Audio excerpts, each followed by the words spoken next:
I bought my dream house with my own 2 hands. She decided I didn't belong there. The fines started small, then never stopped. She wanted me gone, no matter the cost. One night, she let herself in with a stolen key. I called for help. 3 weeks later, 2 men in uniform knocked on her door instead. What they found in her files ended everything she built. My name is Maya Whitfield, and for 11 years I worked double shifts as a trauma nurse to save enough for a down payment on a brick colonial in Cedar Hollow Estates. I raised 2 boys alone in a cramped apartment before that house. And the day I got the keys, I sat on the empty living room floor and cried until my knees ached. My sons, Elias and Marcus, both enlisted young, both earned their way into special forces, and both called that house home even from bases half a world away. I filled it with their childhood photos, my mother's quilts, and a garden I babied every weekend. It was quiet, ordinary, mine. I never imagined a woman named Deborah Ashcroft would try to take it from me. Deborah ran the Cedar Hollow Homeowners Association like a private kingdom. She'd held the president's seat for 9 years, renewed unopposed every election because nobody else wanted the headache of dealing with her. She knew every bylaw by heart and quoted them like scripture, always with a smile that never once reached her eyes. The first time we met, she stood in my driveway before the moving truck had even finished unloading, clipboard in hand, informing me my mailbox color wasn't approved. I laughed, thinking she was joking. She wasn't. Number of my mailbox like she was filing evidence for a trial. Neighbors warned me quietly, in hushed tones over fences, about the Chens 2 streets over who'd been fined into foreclosure, and the young couple who'd sold at a loss just to escape her. Nobody said the word out loud, but I heard it in the space between their sentences. I decided to be careful, polite, invisible if I could manage it. I repainted my shutters the approved shade of navy, trimmed my hedges every Saturday morning before the sun got hot, and mowed my lawn like I was being graded. I wanted no reason for Deborah Ashcroft to ever knock on my door. For the first few months, it almost worked. Then Marcus came home on leave for 2 weeks, driving his beat-up truck with army decals still on the back window. Deborah watched from her porch across the street, arms crossed, her expression unreadable, as he carried his duffel bag inside. I didn't think much of it at the time. The following Monday, an official HOA notice appeared taped to my door, citing an unauthorized commercial vehicle parked on my property. Marcus's truck had a small unit decal. Nothing more. Nothing illegal. Nothing any other resident's bumper sticker didn't already display. I called the HOA office to explain. Nobody called back. I learned Deborah's system quickly. She didn't argue. She documented. Every perceived infraction became a photograph, a form, a certified letter with a fine attached, growing by increments of $50 if unpaid within 10 days. It felt less like community governance and more like a private tax on my patience. My neighbor Priya, 2 doors down, pulled me aside one afternoon while watering her flowers. She told me, voice low, that Deborah had once bragged at a board dinner about keeping the neighborhood's character intact. Priya wouldn't say more, just squeezed my arm like she was apologizing for something she hadn't done. I started keeping a folder. Every letter, every notice, every photograph Deborah's committee took of my property went into a manila envelope in my kitchen drawer. I told myself it was just organization. Some quiet part of me already suspected I might need it as proof one day. Elias called from overseas that week, worried by the strain in my voice during our video call. I brushed it off, told him it was nothing, just some paperwork with the neighborhood association. He didn't push, but I remember him going quiet, the way he used to before he asked a question he already knew the answer to. Deborah's husband had passed years before I moved in, and rumor said the HOA had become her whole identity since then, the one place where her word was absolute law. I tried to have sympathy for that. It's hard to feel sympathy for someone measuring your welcome mat with a ruler.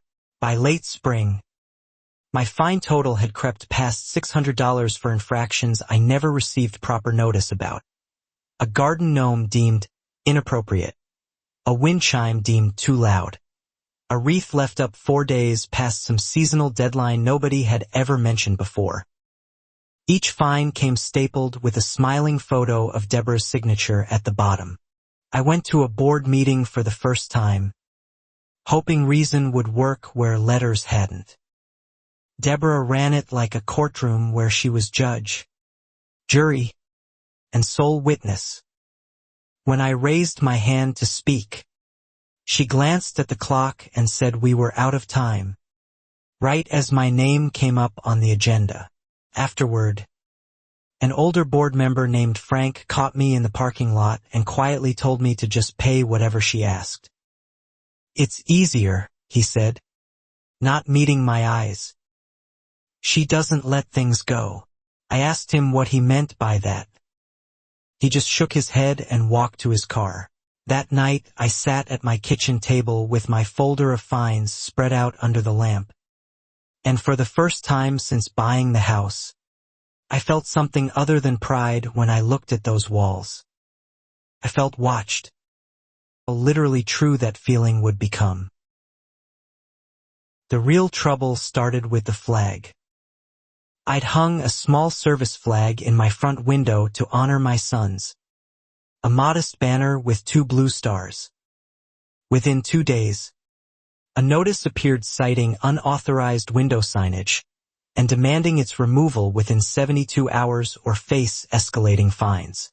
I called the HOA office and got Deborah herself on the line, her voice honey-sweet and immovable. She explained the bylaws prohibited any hanging decoration visible from the street that wasn't association approved, and that exceptions set a bad precedent. I asked if the American flags on 6 other lawns had been approved. She hung up. I refused to take the flag down. It felt like the first thing in months I'd actually decided for myself instead of bending to her clipboard. 3 days later, the fine doubled. 5 days after that, I received a certified letter threatening a lien against my property if the balance wasn't settled. Priya told me, almost in a whisper over the fence, that Deborah's own late husband had served, and that maybe the flag touched some old wound in her nobody talked about. I wanted to believe there was a human reason buried under the cruelty. It would have made all of it easier to forgive. I went to the next board meeting armed with photos of every other yard decoration in the neighborhood. Proof of the double standard laid out plainly on a poster board. Deborah barely glanced at it. She said each case was evaluated individually, based on context, a phrase so vague it meant whatever she needed it to mean. Frank, the older board member, actually spoke up that night, suggesting the flag be grandfathered as a patriotic exception. Deborah shut him down so fast and so coldly that he didn't raise his hand again for the rest of the meeting. I watched the other board members avoid eye contact with both of us. Walking to my car afterward, another resident, a young father named Curtis, caught up to me and said quietly that his family had faced something similar 2 years back over a wheelchair ramp for his mother. He said Deborah eventually let it go, but only after threatening legal action for 6 straight months. I didn't sleep well that night, running numbers in my head, wondering how many months of fines I could absorb on a nurse's salary before it actually threatened my house. I'd survived worse than a woman with a clipboard, I told myself. I just didn't yet understand how far she was willing to go. 2 weeks later, I noticed my mail arriving open, the envelope flaps loosely resealed, like someone had steamed them and rushed the job. I told myself I was being paranoid. Then Priya mentioned, casually, that she'd seen Deborah walking the mail cluster boxes some mornings before the actual carrier arrived. I started photographing my own mailbox each evening, documenting the seal, just in case. Felt absurd. A grown woman photographing an aluminum mailbox like it was a crime scene. But something in my gut, the same instinct that had kept me alive through chaotic ER shifts, told me to keep watching.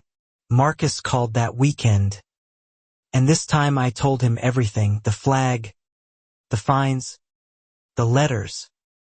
He went quiet for a long moment, then said something that stuck with me. Mom, people like that don't stop because you're reasonable. They stop when they're made to. I didn't fully understand what he meant yet. I decided to fight the fines formally, requesting an official hearing with the full board rather than Deborah alone. She approved the request with unsettling speed, almost eagerly, as though she welcomed the chance to make an example of me in front of an audience she controlled completely. At the hearing, Deborah produced a history of noncompliance spreadsheet with my name at the top, dates and violations stretching back further than I'd even lived there, some referencing the house's previous owner. When I pointed out the error, she simply said clerical mistakes happen and moved on without correction. I asked, directly, why my house seemed to draw more scrutiny than any other on the block. Deborah's smile tightened at the edges. I hold every resident to the same standard, she said. I'd hate for anyone to think otherwise. The room went very still after that. Frank abstained from the final vote, the only board member who didn't rubber stamp the fines. Everyone else fell in line behind Deborah like students afraid of detention. I left that meeting with an official lien threat and a growing certainty that this was never about a flag or a mailbox at all. That night, Elias called unprompted, his voice tight with a worry he was trying to hide. He said Marcus had told him everything, and that they'd talked it over between deployments. We're not going to let this go, Mom, he said. Just keep documenting. Everything. Times.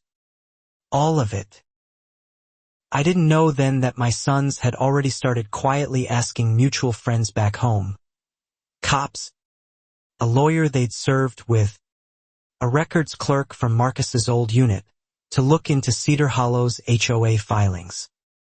They said nothing to me about it, not wanting to worry me further while they were still overseas. I paid the lien threat down to 0 out of my savings, swallowing the unfairness of it, just to buy myself peace. For exactly 19 days, nothing happened. No letters, no photographs, no clipboard in my driveway. I let myself believe, foolishly, that the worst of it might finally be over. The peace ended on a Tuesday morning when I found a new notice zip-tied to my door. A formal complaint alleging I was running an unlicensed home business out of my garage, citing frequent vehicle traffic and commercial activity. I ran a small online craft shop selling handmade quilts. Nothing more. A hobby that made maybe $200 a month.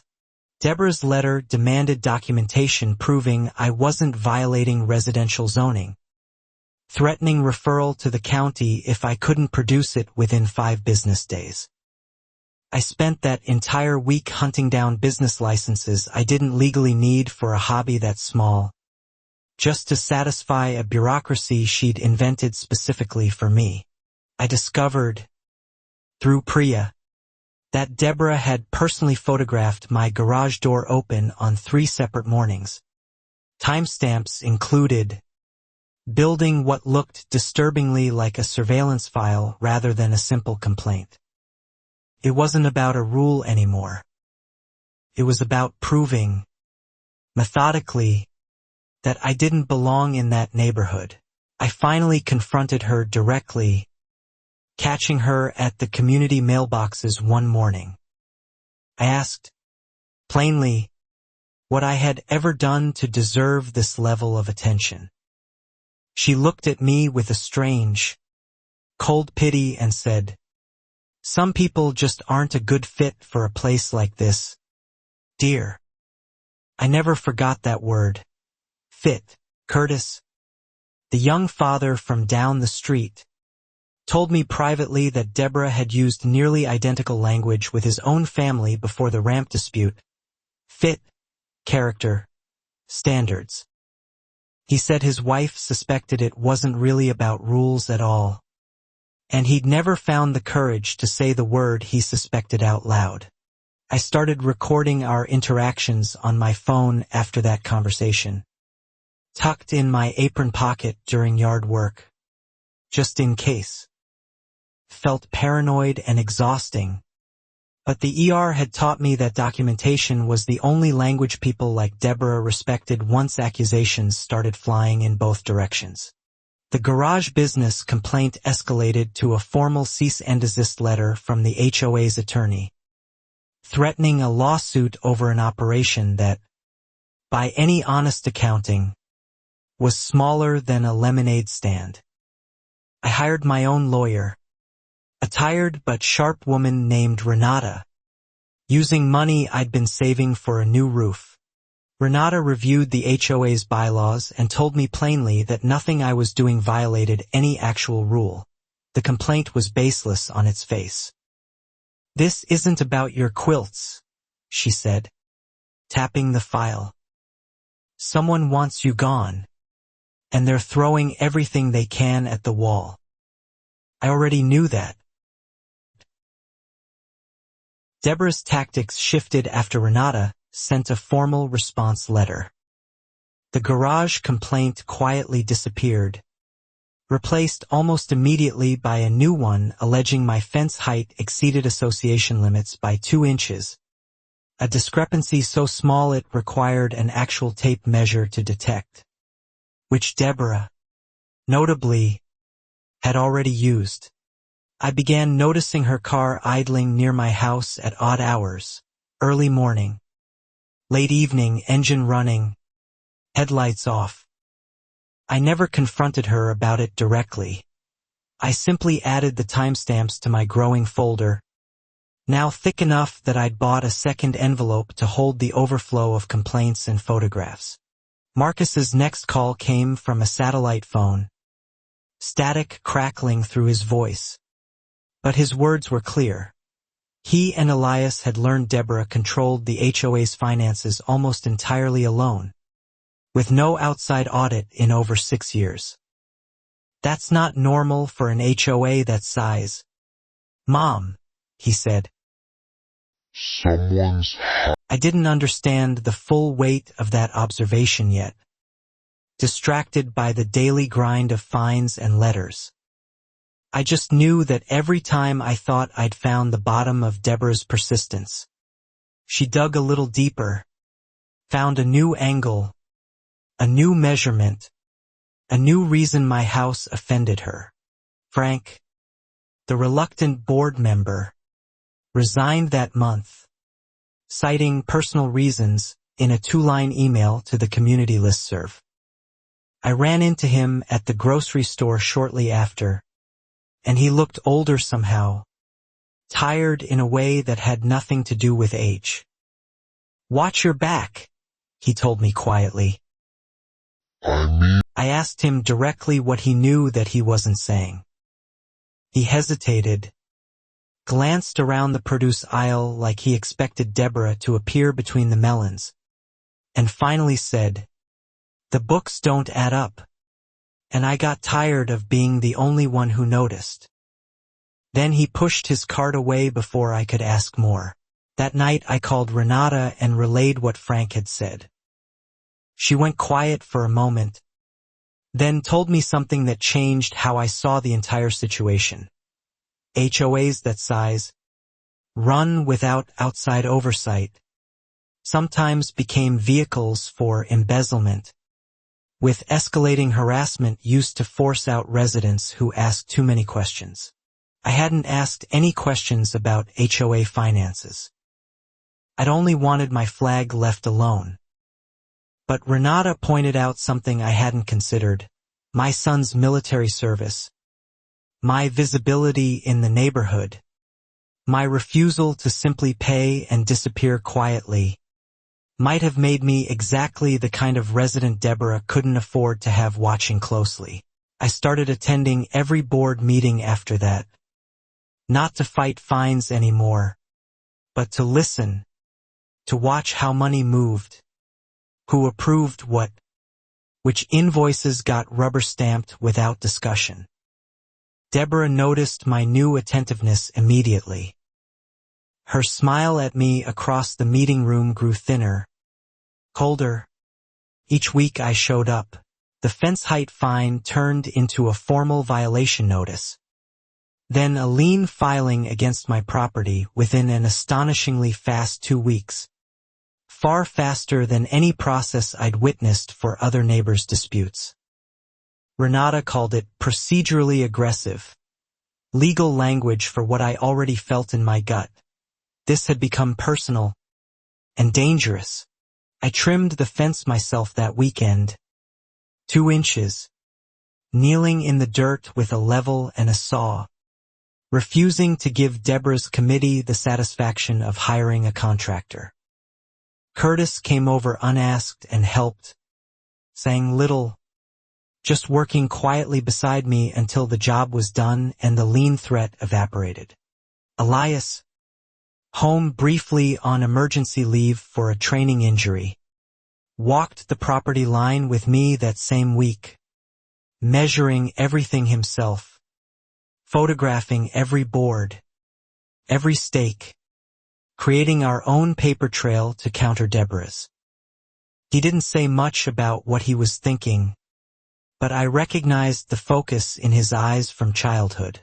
He asked me, gently, if I'd consider selling and moving somewhere less contentious. I told him no, immediately, without hesitation. This house held every quilt my mother had made, every mark on the doorframe where I'd measured him and his brother growing taller each summer. I wasn't leaving because a woman with a clipboard wanted me to. Elias nodded like he'd expected that answer, and something shifted in his expression, quiet and resolved. Then we fight it the right way, he said. He didn't elaborate on what that meant before his leave ended. Just hugged me tight at the airport curb and told me to keep documenting everything. After he left, Deborah's committee filed a new complaint, this one alleging unauthorized structural modification over a small wheelchair ramp I'd built for my elderly neighbor's weekly visits, using leftover lumber from the fence repair. It wasn't even on my property line. It barely reached my own front steps. Curtis, watching this unfold from his porch, finally said the word out loud that everyone had been dancing around for months. "It's not about the ramp," he said quietly, "or the flag, or the fence. Look around this neighborhood. Maya. Count the families she's gone after. Then tell me it's a coincidence." I did count. That night, sitting with my folder and a legal pad. 5 families over 9 years. every one of them black or Latino, every one eventually selling and moving away under financial pressure from mounting fines and liens. The pattern, once I saw it laid out in my own handwriting, was impossible to unsee. I brought the list to Renata the next morning, hands shaking slightly as I set it on her desk. She studied it for a long, silent moment, then said the word I'd been afraid to say myself. This could constitute a pattern of discriminatory harassment, potentially actionable under fair housing law, if we could prove intent. Proving intent, Renata warned, would be difficult. Deborah was careful, methodical, always framing her actions in the neutral language of bylaws and property standards.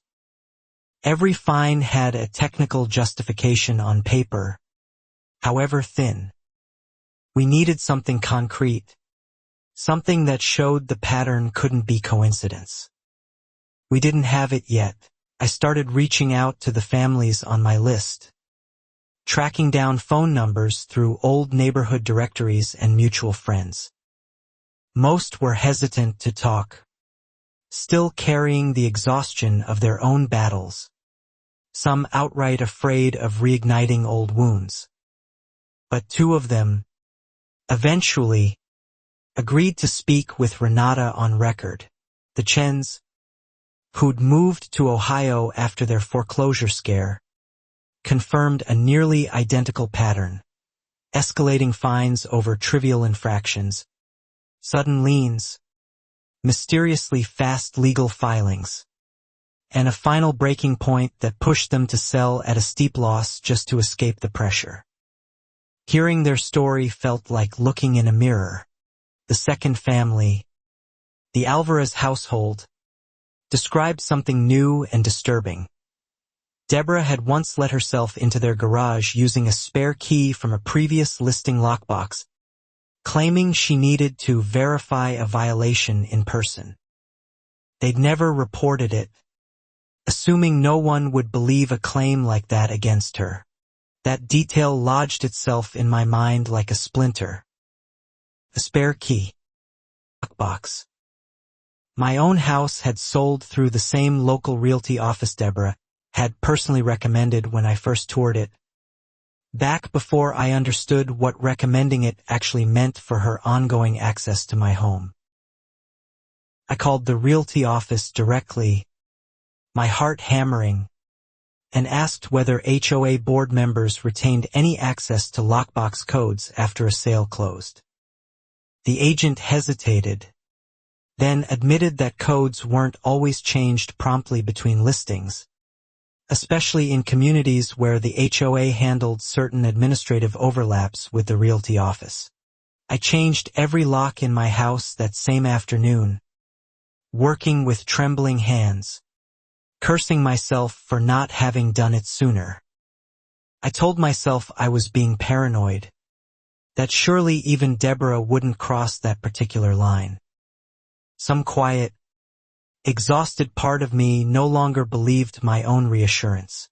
Marcus called that night, and I told him about the Alvarez family, the lockbox, the locks I'd just changed.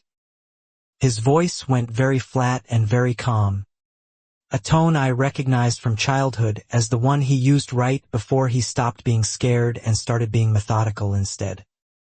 "Send me everything," he said. I didn't ask what he planned to do with it.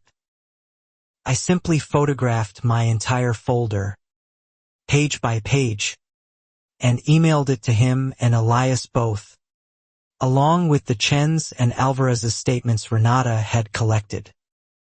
I trusted my sons with that information more than I trusted anyone else alive. The board meeting that followed was different. Deborah seemed slightly off her rhythm, glancing toward the back of the room more than usual, as though she sensed something shifting beneath her feet without being able to name exactly what. I said nothing about my discoveries. Not yet, keeping my own cards close. After the meeting, A new board member named Sandra approached me in the parking lot, visibly nervous, glancing over her shoulder before speaking.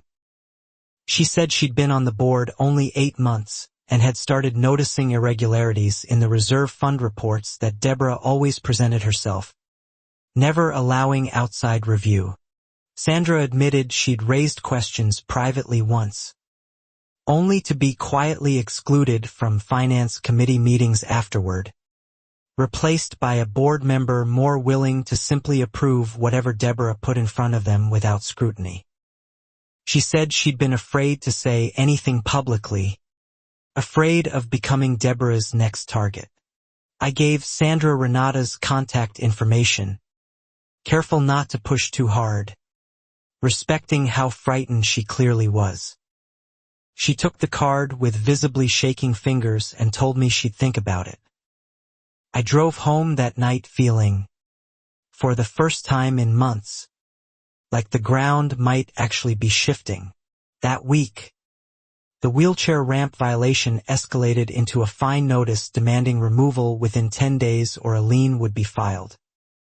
I complied under protest, dismantling it myself in the rain while my elderly neighbor watched from her window, apologizing repeatedly for a situation that was never remotely her fault.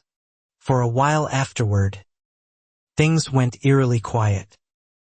No new complaints, no photographs, no letters taped to my door. Priya said Deborah seemed distracted lately, less visible around the neighborhood. Her usual morning patrols along the mail cluster boxes noticeably absent. I didn't trust the silence for a single day. I used the calm to reinforce my house instead of my guard, installing a doorbell camera and 2 additional exterior cameras covering the garage and side entrance, paid for with money I'd been saving toward that roof repair. Renata told me it was a smart precaution regardless of what happened next. Elias called during this lull, his voice carrying a tension he tried and failed to hide. He said their contact reviewing HOA financial filings had found something worth pursuing further, but he wouldn't elaborate over an unsecured line. Soon, Mom, he said. Just hang tight. Sandra reached out to Renata quietly during this period, agreeing to share partial financial records she'd photographed during a finance committee meeting before her access was revoked. The numbers were confusing to me at a glance, but Renata's expression when she reviewed them told me everything I needed to know. Renata explained, in careful terms, that the HOA's reserve fund, meant for major repairs like roof replacement on the community clubhouse, showed withdrawals inconsistent with any documented expenses, going back at least 3 years. Someone had been quietly draining money meant for the entire community's shared infrastructure, funneled through vaguely labeled consulting fees. I asked the obvious question, the one hanging in the air between us. Renata wouldn't speculate without more evidence, but she didn't need to say Deborah's name for me to understand exactly who controlled the sole signing authority on that account. According to Sandra's photographed board minutes from the prior year, Curtis mentioned, almost offhand one evening over the fence, that the community clubhouse roof had been under repair for over 2 years now, tarped and unfinished, while Deborah kept citing contractor delays at every meeting. I hadn't thought much of it before. Now every detail felt like a piece of a larger puzzle. I started paying closer attention to the small things. The new car Deborah drove that seemed to change every 18 months. The vacation photos she occasionally shared at meetings. The renovated sunroom visible from the street that hadn't required any HOA approval process. Conveniently, since she approved her own requests. Priya, sensing my growing suspicion, admitted she'd wondered about it too but never dared say anything aloud, worried about becoming a target herself. You don't poke a bear that controls the only rulebook, she said, echoing something Frank had told me weeks earlier in the grocery store, almost word for word. I met Frank again, this time deliberately, tracking down his new address after his resignation. He was hesitant at first, clearly still shaken by whatever had pushed him off the board, but eventually agreed to speak with Renata off the record about what he'd witnessed during his final month serving. Frank confirmed what Sandra's photographs suggested. Deborah had steered multiple maintenance contracts to a company that, buried in county business filings, was registered under her late husband's brother's name. No competing bids were ever solicited. No other board member was permitted to review the contracts before signature. Renata began quietly compiling a case file, careful and methodical, warning me repeatedly not to confront Deborah directly before we had enough solid evidence to act. People like this get dangerous when they feel cornered, she said. We move carefully, or we don't move at all. I promised her I would wait. I didn't fully keep that promise in spirit, even if I kept it in action, because every day the quiet lasted felt like a held breath, waiting for the next blow to land. I slept with my phone beside my pillow, cameras armed, folder locked in a fireproof box beneath my bed.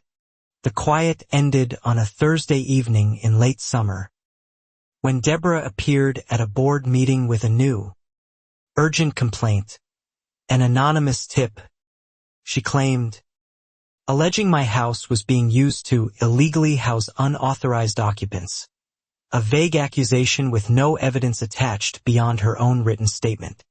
I stood up in that meeting, finally past the point of staying quiet, and asked her directly, in front of the full board, to name her anonymous source. She refused, citing confidentiality obligations that existed nowhere in the actual bylaws Renata had memorized cover to cover. The room fell into an uncomfortable silence. Sandra, sitting near the back, caught my eye for just a moment, something unreadable passing between us. I didn't know yet whether she'd say anything publicly, but I recognized the look of someone calculating exactly how much longer they could stay silent before their own conscience made the decision for them.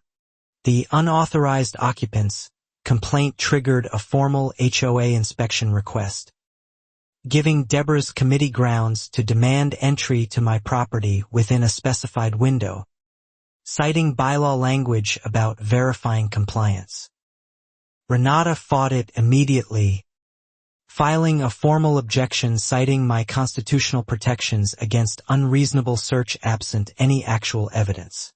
Deborah's response letter, delivered 2 days later, framed my refusal as further proof of concealment, escalating the rhetoric in a way that felt less like bureaucratic language and more like a woman building a public narrative, brick by brick, to justify whatever she intended to do next. I started noticing her car parked longer near my house, sometimes for 20 minutes at a stretch, engine off, just watching. My doorbell camera caught her walking the perimeter of my yard twice that week. Phone raised, presumably photographing angles of my house I hadn't given her any legal right to document. Marcus called during this stretch, his voice tighter than I'd heard it in months. He and Elias had learned that their unit's next rotation home was still weeks away, and I could hear the frustration in his silence, the helplessness of watching a threat build from thousands of miles across an ocean. "Mom, I need you to promise me something," he said finally. "If anything feels wrong, anything at all, you call the police first, then you call us. Don't try to handle her alone." I promised him I would, meaning it fully in that moment, not yet knowing how thin that promise would eventually stretch. The following week, Deborah escalated further, filing a formal complaint with the County Code Enforcement Office directly, bypassing the HOA process entirely, alleging unpermitted electrical work based on nothing but her own speculation about wiring visible through a window she had no legal right to be peering through. A county inspector actually came, polite and clearly uncomfortable with the vagueness of the complaint, walked my property for 20 minutes, found absolutely nothing amiss, and left an official report closing the case with no violations found. Deborah, undeterred, filed a near-identical complaint again 3 weeks later under a different pretext. Renata called this pattern harassment through official channels, a tactic designed to exhaust me financially and emotionally through sheer repetition, betting that eventually I'd simply give up and sell rather than keep fighting complaint after baseless complaint. She warned me it was working on plenty of families before mine. I refused to give her that satisfaction, even as the stress began showing in ways I couldn't hide anymore. Sleepless nights, a persistent headache that wouldn't fully lift, snapping at coworkers over small things that never used to bother me. My sons noticed it in my voice during our calls, even from overseas. Sandra finally broke her silence that week, requesting a private meeting with Renata, bringing with her a flash drive of financial records she'd secretly copied before her committee access was fully revoked. She said watching what was happening to me had finally outweighed her fear of becoming Deborah's next casualty. The records Sandra provided showed something explosive. Nearly $200,000 funneled out of the reserve fund over 4 years through the same consulting invoices. Frank had mentioned, alongside a pattern of accelerated fines and liens against residents whose properties, if foreclosed, could be purchased below market value by shell entities.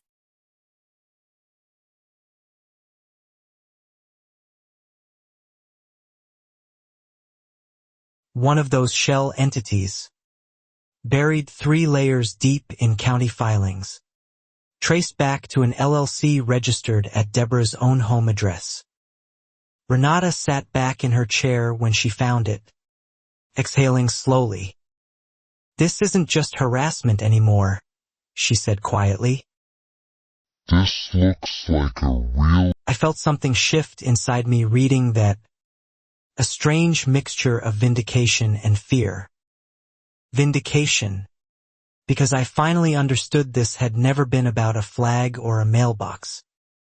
Fear, because a woman capable of orchestrating something this calculated clearly wasn't going to stop just because I'd caught on. Renata advised extreme caution moving forward, insisting we needed law enforcement and possibly the state attorney general's Consumer Protection Division involved before going public with any of it. Deborah still held real power within the HOA, real access to my property records, and, we now suspected, a real motive to push me out before an audit. I asked Renata directly what would happen once Deborah realized we were closing in. She didn't sugarcoat her answer. "People running schemes like this get desperate when they're cornered," she said. Desperate people make mistakes, but they also sometimes... That warning sat heavy in my chest for days afterward. I started varying my schedule slightly, parking differently, keeping my camera's cloud backup active at all times, telling myself I was being careful rather than paranoid, though the line between the two had become impossibly thin by that point. Curtis mentioned, during one of our porch conversations, that he'd noticed a for sale sign go up briefly on Deborah's own house months earlier before mysteriously disappearing again within a week. Maybe she needed cash fast and backed out, he speculated. I filed that detail away with everything else in my growing folder. Frank, when Renata reached back out with the new financial evidence, seemed almost relieved to finally have proof for what he'd suspected during his time on the board. He agreed to provide a full written statement, no longer worried about consequences now that his name was already off the association roster. Sandra, terrified but resolute, agreed to remain on the board temporarily as a cooperating witness, continuing to document what she observed while Renata quietly built the larger case. She told me once, in a shaking voice, that she just wanted to feel like she'd done one right thing before this ended. I threw myself into work during those weeks. Extra shifts at the hospital, partly for the income to cover Renata's fees, partly because the controlled chaos of the ER felt calmer than the slow, creeping dread waiting for me at home every time Deborah's car idled a little too long nearby. My son's calls became more frequent, shorter, more urgent in tone, though they still wouldn't explain exactly what they were coordinating on their end. Just a little longer, Mom, Elias said one night. We're almost home. And don't engage with her directly if you can help it. I tried to heed that advice, avoiding Deborah whenever our paths crossed at the mailboxes or grocery store, though she seemed to seek out those brief encounters more deliberately than before, always with some pointed comment about community standards or certain people struggling to adapt, her smile never once faltering. The stress finally caught up with me one evening when I found a new notice, this one threatening foreclosure proceedings over an accumulated fine balance that Renata's records showed had already been paid in full months earlier. Receipts and bank statements clearly documenting the transaction Deborah's office claimed didn't exist. Renata fired off an immediate cease and desist letter, threatening a countersuit for harassment and fraudulent debt collection practices if the foreclosure threat wasn't withdrawn within 48 hours. Deborah's response came fast, oddly fast, a full retraction claiming administrative error, though her tone in the accompanying note remained venomously polite. That retraction, small as it was, felt like the first real crack in her armor since this had all begun. I allowed myself a cautious flicker of hope that evening, sitting on my porch watching the sun go down, wondering if maybe, finally, the tide was actually starting to turn in my favor. Sandra called 2 days later, voice trembling with urgency, saying she'd overheard Deborah on the phone in the HOA office, agitated in a way she'd never witnessed before, talking about an audit request from the county and needing to clean things up before anyone starts asking real questions. Renata explained that an outside audit, if the county actually followed through, could expose the entire embezzlement scheme within weeks rather than the months our own investigation might otherwise take. It also meant, she warned soberly, that Deborah now had a very real, very urgent motive to destroy or hide evidence fast. I thought about the folder locked beneath my bed, the cameras covering my property, the receipts and statements Renata now safeguarded in a secure file. I told myself all of it was protected, backed up, beyond Deborah's reach no matter how desperate she became. I believed that completely. I was wrong to. The audit notice became public knowledge within the community faster than anyone expected. Posted quietly on the county website where any resident could find it if they knew to look. Curtis found it first, texting me a screenshot with 3 exclamation points and no other explanation necessary between us anymore. Deborah didn't appear at the next scheduled board meeting, the first absence of hers I could recall since moving in. Sandra said the office had been unusually quiet all week, blinds drawn during hours it was normally open, phone calls going straight to voicemail for anyone who tried to reach her. I felt a strange unease in that silence, different from the earlier calm before the ramp complaint. This felt less like retreat and more like something coiling tighter before release, the particular quiet of a person calculating their next move rather than accepting defeat. I mentioned this feeling to Renata directly. She agreed, advising me to increase precautions further. Motion lights installed around every entrance, a second deadbolt on the back door. My camera's footage now backing up automatically to an off-site server Renata's firm maintained. Better paranoid than sorry, she said, echoing almost exactly what my own gut had been screaming for weeks. Elias called that same night with news that finally explained the timing of everything. His and Marcus's rotation home had been moved up unexpectedly. Both of them landing stateside within the next 10 days for an extended leave period neither of them had requested, but both were deeply relieved to receive.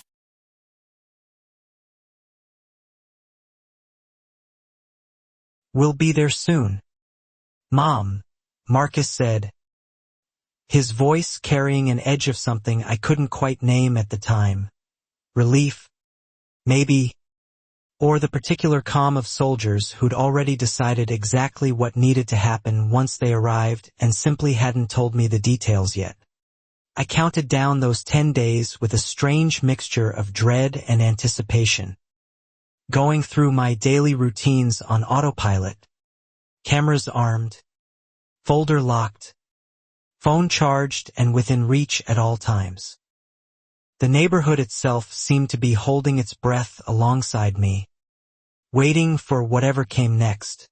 Sandra reported that Deborah reappeared at the HOA office 4 days before the audit's scheduled start date, moving boxes of files out to her car late at night, working alone under the cover of darkness in a way that struck even the other, less suspicious board members as unusual behavior. Renata contacted the county auditor's office directly, sharing what evidence we'd already compiled to ensure certain records were flagged for preservation before anything could conveniently go missing. The auditor, professionally cautious but clearly interested, promised to expedite the review given the seriousness of what Renata described over the phone. I drove past the HOA clubhouse office one evening on my way home from a hospital shift and saw Deborah's car there again. Past 10 at night, a single light burning in the back office window. I didn't stop. Would only invite the confrontation I wasn't yet ready for. Curtis mentioned that his wife had seen Deborah at the community shredding service the next morning. An unusual sight since the HOA normally scheduled that service quarterly, not on an emergency Tuesday visit paid for, oddly, out of Deborah's own personal account rather than association funds. Renata's face went grim when I relayed that detail. Document destruction after an audit notice is a crime, she said flatly. If we can prove what was in those boxes, this stops being just a fraud case and becomes an obstruction case too. I asked how we could possibly prove what had already been shredded.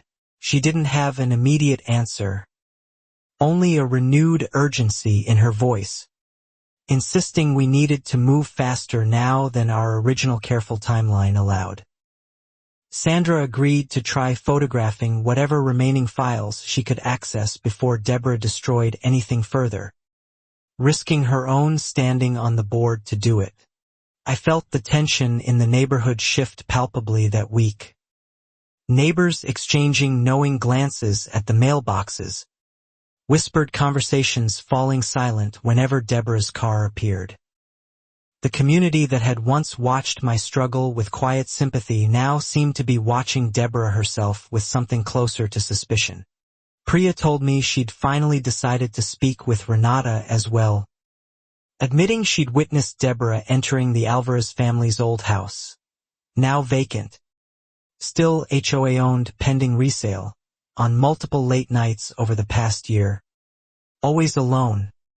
Always without any visible reason tied to actual HOA business. That detail unsettled me more than almost anything else I'd learned.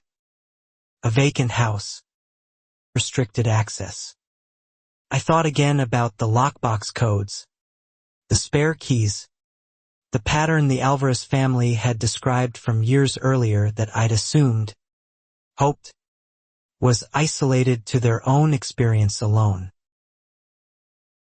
Elias and Marcus landed stateside 2 days ahead of their original schedule, driving straight through the night rather than waiting for morning flights. Arriving at my door before sunrise looking exhausted but sharper, more focused than I'd seen either of them in months. I hugged them both until my arms ached. Over coffee that first morning home, they finally told me what they'd been coordinating for weeks. A contact from Elias's old unit, now working in financial crimes investigation, had been quietly cross-referencing the LLC record Sandra provided with property transfer filings across 3 counties, building a picture larger than even Renata suspected. The pattern went beyond Cedar Hollow entirely. Deborah's shell entity had acquired discounted properties from at least 2 other HOA communities under similar circumstances.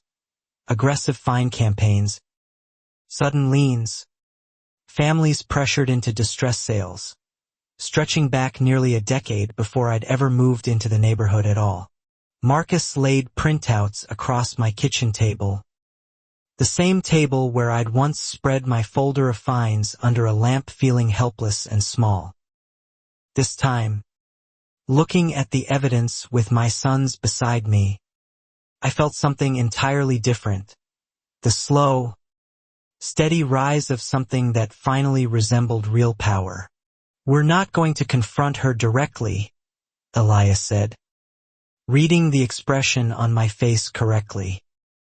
"We let the evidence do that.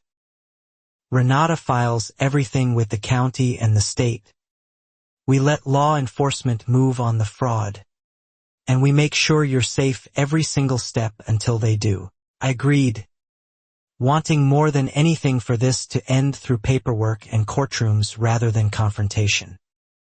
I should have known, given everything I'd learned about Deborah over the past months, that she wasn't the type of person to let paperwork be the final word without a fight of her own first. 2 nights after my sons arrived, Deborah's demeanor at a hastily called emergency board meeting shifted into something I hadn't seen from her before.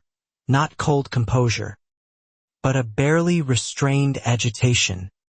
Her hands trembling slightly as she read from prepared notes about outside agitators spreading false rumors within the community. She didn't name me directly, but every board member in that room knew exactly who she meant. Sandra told me later that Deborah had specifically demanded the board pass an emergency resolution authorizing property inspections for houses under active investigation. A resolution transparently aimed at gaining legal access to search my home. The board, rattled by her intensity and the surrounding rumors of an impending county audit, voted the resolution down for the first time in Deborah's 9-year tenure, 4-2, with Sandra casting one of the deciding votes against her. Deborah reportedly stormed out before the meeting officially adjourned. I heard about the vote from Sandra within the hour. Relief washing through me followed almost immediately by a colder, sharper worry. A woman used to absolute control, suddenly losing it in front of witnesses, with her entire fraudulent operation unraveling and an audit closing in. That combination felt genuinely dangerous. Not safely defeated. Marcus agreed instantly when I voiced that fear, insisting we upgrade security further, arranging for himself or Elias to always be present at the house overnight. While their leave lasted, treating the situation with the same seriousness they'd apply to any operational threat assessment from their military training. Renata, informed of the failed resolution and Deborah's erratic behavior, filed an emergency motion with the county requesting expedited protective measures around the evidence Sandra had provided, worried that a cornered Deborah might attempt something more drastic than mere document shredding to protect herself from what was coming. 3 days passed in tense quiet, the kind that felt thinner and more fragile than the earlier lulls had been. Deborah wasn't seen publicly at all during that stretch, her car absent from its usual spots, the HOA office dark and locked even during posted business hours for the first time anyone could recall. Curtis mentioned that his wife had heard, secondhand through the community grapevine, that Deborah's LLC properties in the neighboring county had been quietly listed for emergency sale, priced well below market value, as though she were liquidating assets fast, trying to convert whatever she could into cash before enforcement caught up. Renata confirmed something similar from her own research. Bank records subpoenaed as part of the growing county investigation showed large, rapid withdrawals from multiple accounts linked to Deborah's LLC over the preceding week, consistent with someone preparing to disappear rather than face the consequences of an impending fraud indictment. I allowed myself to hope, foolishly perhaps, that Deborah might simply vanish somewhere with whatever money she'd managed to extract, leaving the rest of us to pick up the pieces through the legal process Renata had so carefully constructed. My sons didn't share that same optimism, watching the house with quiet, unbroken vigilance instead. "People like her don't run quietly," Elias said one evening, cleaning his old service knife out of habit more than necessity, a ritual I recognized from his childhood bedroom, now oddly comforting in my kitchen. "They lash out first. We stay sharp until this is actually over. Not just quiet." That same week, my cameras caught something that confirmed his instincts weren't paranoia at all. Deborah's car, driving slowly past my house at nearly 2 in the morning, headlights off despite the late hour, pausing directly in front of my driveway for almost a full minute before continuing on. I showed the footage to Renata the next morning, who immediately forwarded it to the detective now assigned to the growing fraud case, requesting it be logged as evidence of potential witness intimidation given my role, however indirect, in helping compile evidence against her through Frank, Sandra, and the Chens. The detective, a measured man named Ruiz, called me directly that afternoon, taking the footage seriously, advising me to document any further unusual activity and to contact the department immediately, not the HOA hotline, should anything feel genuinely threatening rather than merely suspicious moving forward from that point on. I relayed all of this to Elias and Marcus over dinner that night, watching them exchange a look I remembered from childhood, the silent shorthand of brothers who'd spent years learning to communicate without needing words at all. Neither of them said much afterward, but both stayed awake far later than usual. Sandra called 2 days after that, her voice shaking badly, saying Deborah had shown up unannounced at her house that morning, standing on her porch for nearly 10 minutes, insisting Sandra reconsider her cooperation with the investigation, hinting vaguely at consequences for people who forget where their loyalty belongs in this community. Renata treated this new development with grave seriousness, filing for an emergency protective order on Sandra's behalf and formally notifying Detective Ruiz of the escalation. She warned me directly that Deborah's behavior pattern was accelerating in a way that suggested someone rapidly losing whatever restraint had governed her actions before. I felt the fear settle differently in my chest after that call. No longer the slow dread of endless fines and paperwork, but something sharper, more immediate. My sons noticed the shift in me too, quietly rearranging their overnight schedule so that neither of them ever left me completely alone in the house. The county audit officially began that week. Investigators arriving at the HOA office with a warrant, seizing whatever records hadn't already been destroyed. Sandra reported the scene to me by text, her hands apparently shaking so badly she'd had to retype the message 3 times before sending it coherently. Deborah wasn't present when investigators arrived, her absence itself becoming a point of scrutiny once the auditors realized how incomplete the remaining financial records actually were. Missing entire quarters of documentation that Sandra's earlier photographs proved had absolutely existed just weeks before the audit notice went public. Renata called that evening with cautious optimism in her voice for the first time in months, saying the destroyed records, combined with Sandra's photographic evidence and Frank's written statement, likely constituted enough for the district attorney's office to pursue charges regardless of what Deborah had managed to shred or hide. I should have felt relief hearing that. Instead, I felt the same coiled unease from weeks earlier, sharper now, a certainty settling in my stomach that a woman this deeply cornered, with this much to lose, wasn't simply going to accept arrest quietly while investigators finished connecting every remaining thread. Marcus voiced the same instinct that night, standing at my living room window watching the empty street with an intensity that reminded me, uncomfortably, of every worried phone call I'd ever received from his deployments overseas. "She's not done," he said quietly. People this desperate always... 2 nights later, my exterior cameras caught Deborah's car again, this time parked a full block away rather than directly in front of my house. Engine off, sitting motionless for nearly 40 minutes before finally pulling away into the darkness without ever approaching the property directly during that particular visit. I called Detective Ruiz immediately, sending the footage, my hands trembling as I typed the message. He confirmed receiving it within minutes, promising increased patrol presence near my street for the coming nights, though he was careful to explain that surveillance alone, without an overt act, gave them limited legal options.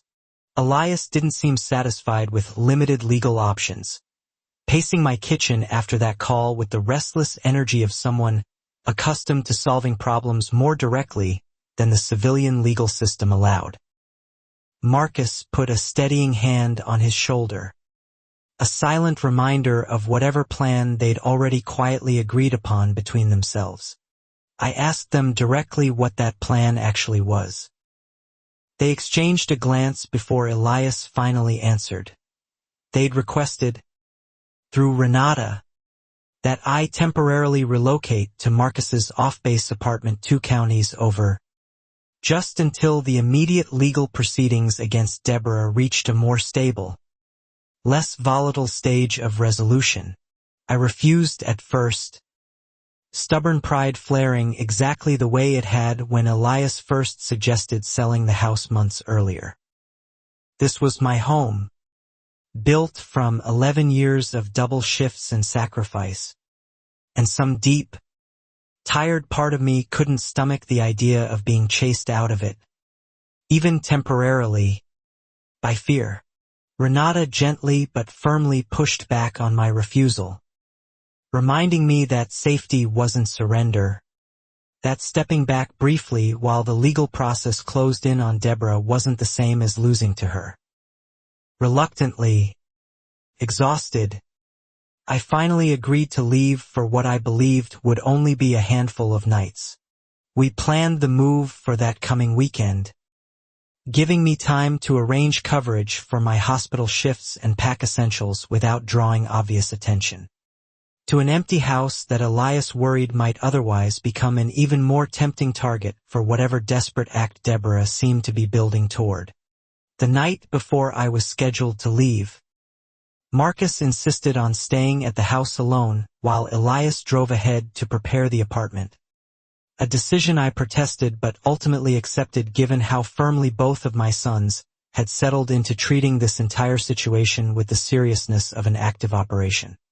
I stayed at Priya's house that final night instead, at my son's insistence, while Marcus kept watch alone at home, cameras armed, doors reinforced, phone charged and within easy reach beside him. I barely slept, checking my own phone every hour, waiting for a call I desperately hoped wouldn't come. Came at 2:47 in the morning. Marcus's voice, low and controlled in a way that somehow frightened me more than shouting would have, told me someone had just tried the back door handle, found it locked, and was now attempting the side window near the kitchen, the one with the broken latch I'd meant to fix for months. "Stay where you are, Mom," he said, his voice never rising, never breaking. "I've already called it in. Just stay at Priya's." I heard him move through the house as he spoke, quiet and deliberate, the same steady calm he'd carried since childhood into every crisis he ever faced. I didn't stay put, of course.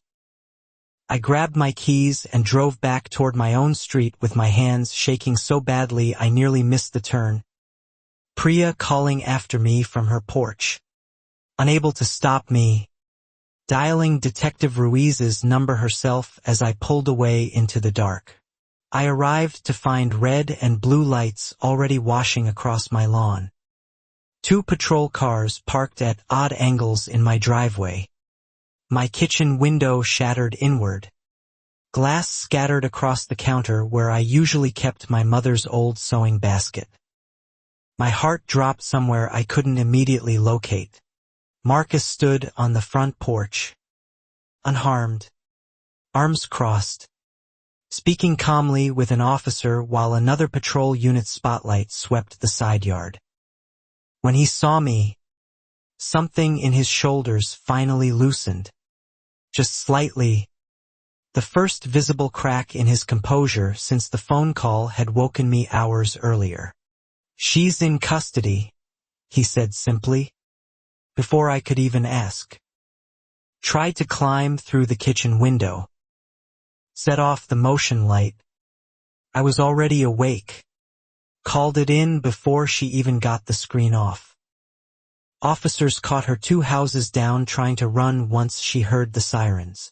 I stood frozen on my own front lawn, staring past him through the shattered window into my kitchen, trying to reconcile the image of Deborah Ashcroft, HOA president, clipboard-wielding enforcer of Navy shutter regulations, actually climbing through a window in the middle of the night to break into my home. Detective Ruiz arrived personally within 20 minutes, confirming what Marcus had already told me. Deborah had been apprehended nearby, disoriented and agitated, a duffel bag in her car packed with cash, passport, and, disturbingly, a folder of documents relating specifically to my property's title and insurance information. The passport detail struck me hardest. She hadn't just been trying to intimidate me or destroy evidence one final time. She'd been preparing to flee the country entirely, and for reasons none of us yet understood. My own house had been part of whatever final plan she'd assembled before running. Renata arrived not long after, having been called by Detective Ruiz directly given her role in the ongoing fraud case. Her expression grim but focused as she surveyed the broken window, the scattered glass, the officers already photographing the scene for what would clearly become a much larger criminal filing now.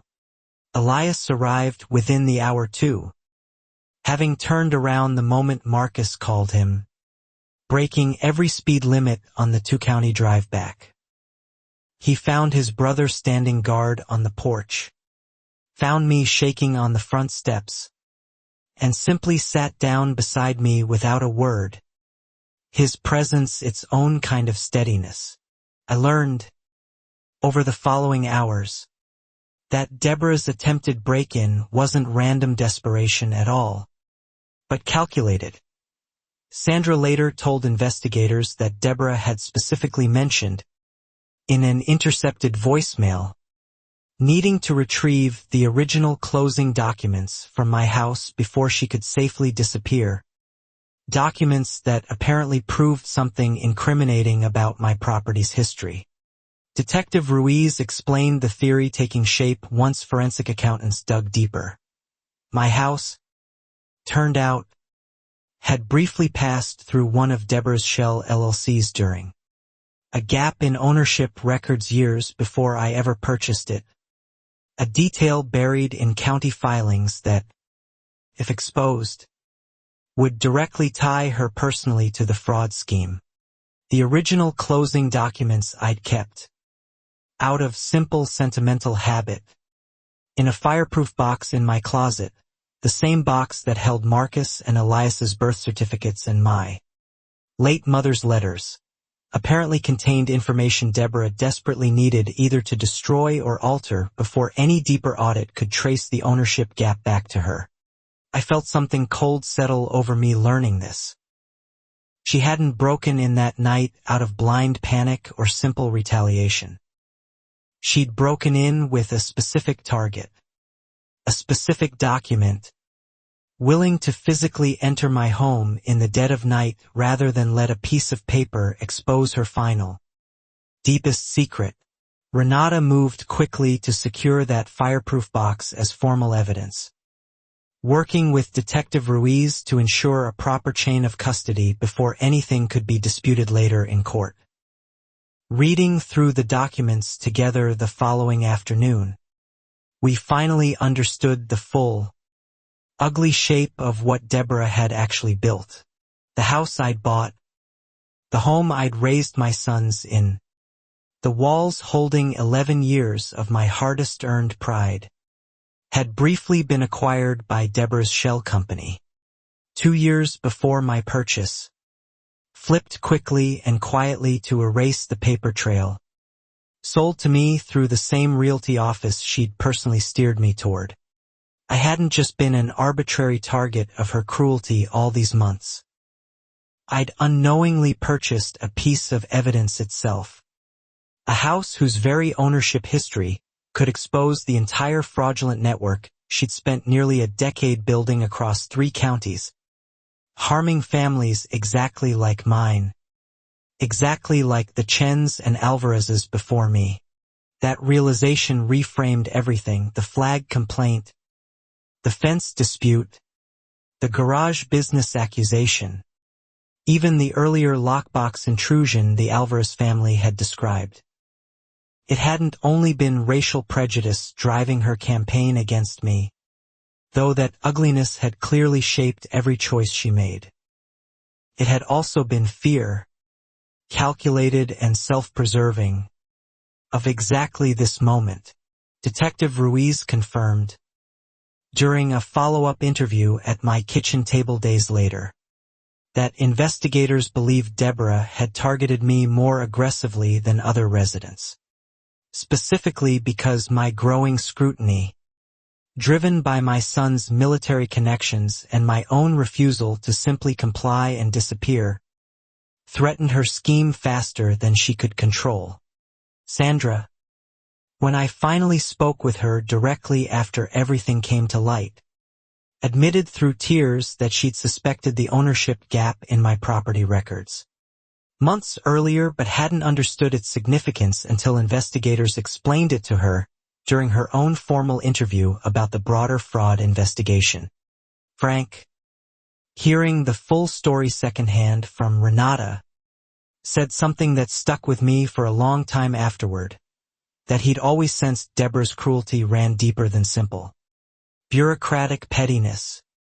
But he'd never imagined she'd built an entire criminal enterprise on the backs of families like mine, hiding in plain sight behind clipboards and bylaws. The county's fraud case expanded rapidly in the days following her arrest. Investigators now working from the passport, the cash, the fireproof box's documents, and Sandra's earlier photographs, to build a picture of embezzlement, forged contracts, and fraudulent property transfers spanning nearly a decade and affecting at least 7 families across 3 separate HOA communities. I learned that the Alvarez family's earlier account of Deborah entering their garage with an old lockbox key hadn't been an isolated incident at all, but part of a consistent pattern. Deborah had used her HOA position to maintain access to properties she'd once quietly owned through her shell companies, monitoring them even after resale.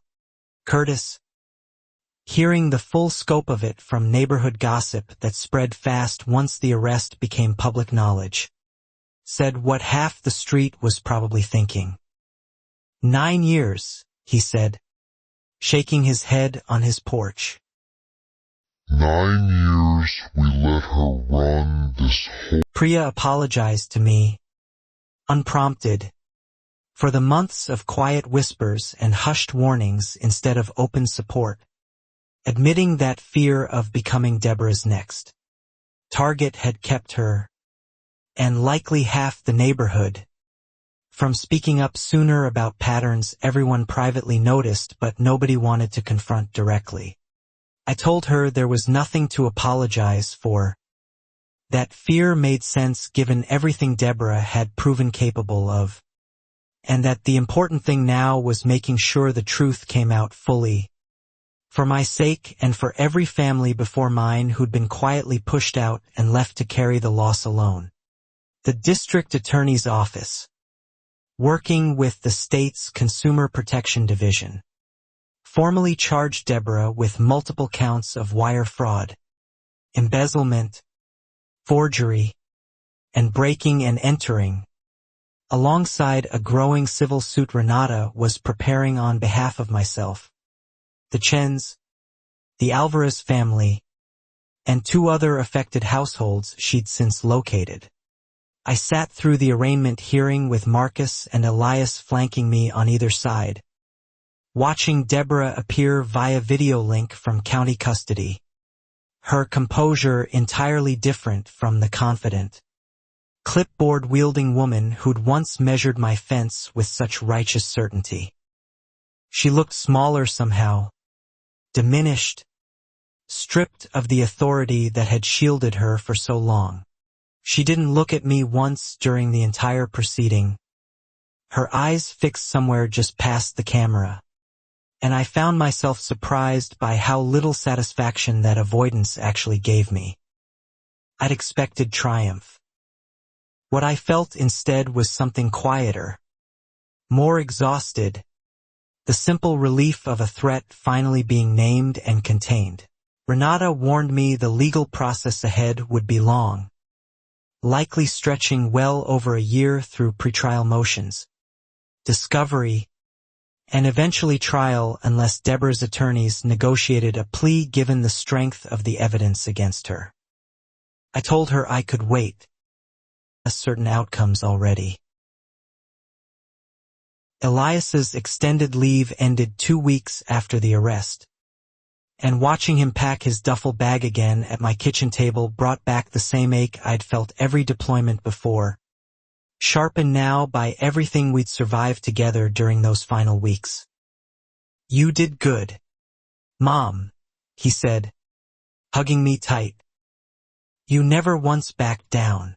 Marcus stayed a little longer, coordinating security upgrades to the house before his own return date, installing a proper alarm system, reinforcing the kitchen window that had once shattered under Deborah's desperate hands. "Just in case anyone else ever gets the same bright idea," he said, only half joking as he tested the new locks.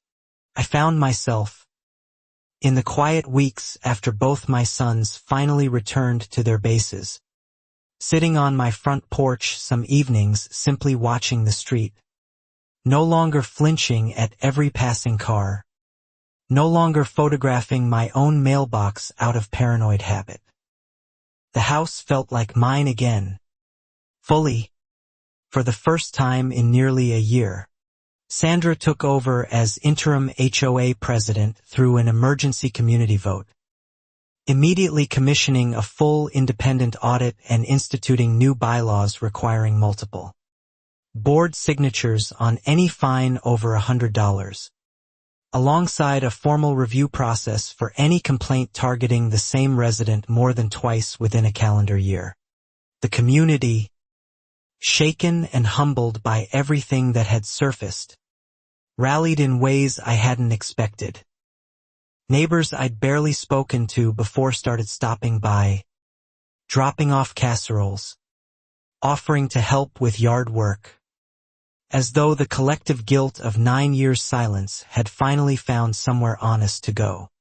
Curtis organized an informal neighborhood dinner that fall, inviting the Chens back for a visit, along with the Alvarez family, gathering everyone Deborah had once harmed under strings of patio lights in his backyard. It felt less like celebration and more like the quiet, necessary work of a community relearning how to trust itself again. I stood at that dinner listening to the Chens describe finally selling their Ohio house and moving back within driving distance of Cedar Hollow. No longer afraid of the neighborhood that had once driven them out, and I felt something in my chest loosen that had been tight for the better part of a year.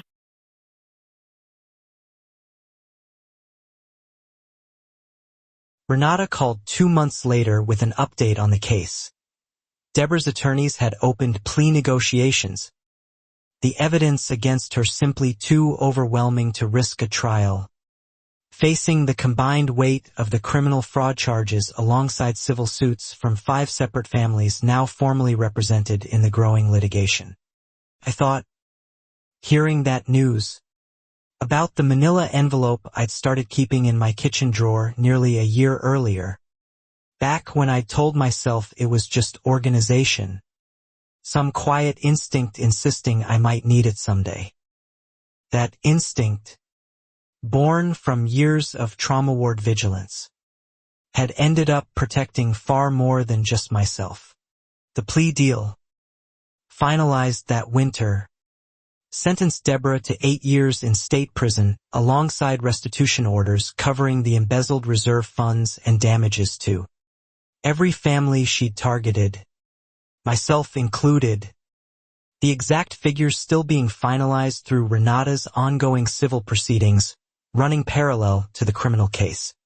I didn't attend the sentencing hearing itself, choosing instead to spend that day at the hospital, working a shift I'd volunteered for specifically to avoid sitting in that courtroom watching her face one final time. Some closures, I'd learned, didn't require witnessing the ending in person to feel complete. Marcus called that evening once word of the sentencing reached him at his base, his voice carrying a satisfaction he didn't bother hiding this time. 8 years, he said. And restitution. Mom. You and Renata and Sandra and everyone who finally stopped being too scared to say something. I told him it hadn't just been me, that it had taken every piece. His and Elias's quiet investigation, Frank's courage after resigning, Sandra's terrified but persistent cooperation, the Chens and Alvarez's finally willing to speak their own painful histories aloud. It had taken an entire community finally choosing truth over silence. The following spring, Cedar Hollow held its first fully transparent HOA election in nearly a decade, Sandra running formally for president against 2 other candidates. The entire process overseen by an independent election monitor the new bylaws required. I attended, standing in line at the clubhouse with neighbors who'd once avoided my eyes entirely. Sandra won by a wide margin, and her first act as elected president was formally rescinding every disputed fine issued against my property.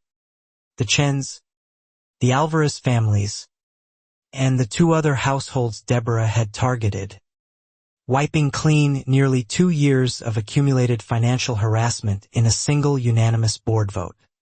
I planted a new garden that spring, the one I'd always meant to expand but had held off on, afraid some new complaint would target it before it ever bloomed. This time, I put in everything I wanted: sunflowers along the fence line, a small vegetable patch, wind chimes hung wherever I pleased. Priya helped me plant that garden, kneeling in the dirt beside me on a warm Saturday morning, and somewhere between digging holes for tomato starts, she told me she'd finally reported her own suspicions about Deborah's earlier property visits to Detective Ruiz, adding one more piece to a case that had already secured conviction. The community clubhouse roof, tarped and unfinished for over 2 years under Deborah's mismanagement, finally received proper repair that summer, funded partly through restitution payments and partly through a fair, transparent bidding process Sandra's new board instituted for every future maintenance contract the association would ever need again. Elias came home again that summer for a shorter leave, and this time, walking the property line with me, there was nothing to measure defensively, no fence dispute to document, just the simple pleasure of showing him the new garden. The sunflowers already taller than either of us had expected them to grow. I asked him once, sitting on the porch that visit, whether he'd known all along their investigation would actually work, whether some part of him had been certain from the very beginning that truth would eventually outpace Deborah's cruelty. He considered the question seriously before answering, the way he always did. No, he admitted. I just knew we couldn't let her win by default. Sometimes that's all you can control, not the outcome. Just refusing to let someone else's cruelty go unanswered. I've thought about that answer often since, turning it over the way I once turned over every unfair fine in that manila envelope. Frank stopped by unexpectedly one afternoon that fall, the first time I'd seen him since our grocery store conversation nearly a year and a half earlier. He looked lighter somehow, less burdened, and told me he'd finally agreed to rejoin the HOA board under Sandra's leadership, wanting to help rebuild what Deborah had nearly destroyed. The Chen's house, once sold at a devastating loss, eventually came back on the market when its owners relocated for work, and I watched with quiet satisfaction as the Chun family put in an offer to return, this time under an HOA board that would never again let them be driven out unfairly. Curtis and I became close friends over that year, our shared history with Deborah's targeting forming an unexpected bond neither of us had wanted but both had come to value deeply. His daughter and I started a small neighborhood garden club, the kind of ordinary, joyful community activity Deborah's reign had never allowed to flourish. I kept the manila envelope, all of it, tucked away in a drawer rather than the fireproof box now, no longer needed as evidence but preserved anyway. A strange kind of trophy from the year I'd nearly lost everything to a woman who'd measured my worth by a mailbox's paint color. Marcus's next leave brought him home for the holidays, and this time the house felt different in a way I struggled to name until I finally understood. It felt safe, not just secured with locks and cameras, but genuinely, fundamentally safe, the way it was always supposed to feel from the very first day I bought it. We hung the service flag in the window again that December, the same modest banner with 2 blue stars that had started this entire fight. No notice appearing on my door this time. No fine. No threat. Just a flag in a window honoring two sons who'd come home safe. Again and again. Sandra visited that same week, dropping off a small gift. And we talked for a long time on my porch about everything that had happened. About the guilt she still occasionally carried for not speaking up sooner. Guilt I gently but firmly told her she no longer needed to keep carrying alone. You spoke up when it mattered most, I told her. That's what actually stopped her. Not perfect timing, just finally being brave enough. She teared up hearing that, and I understood, watching her, that healing this community had never been about erasing what happened, only about honestly carrying it forward together. I think often about that first day I sat on my empty living room floor. 11 years of double shifts finally paid off. Believing the hardest part was already behind me. I didn't know then that the house itself would become a battleground, that owning it would mean fighting harder than I ever had for anything.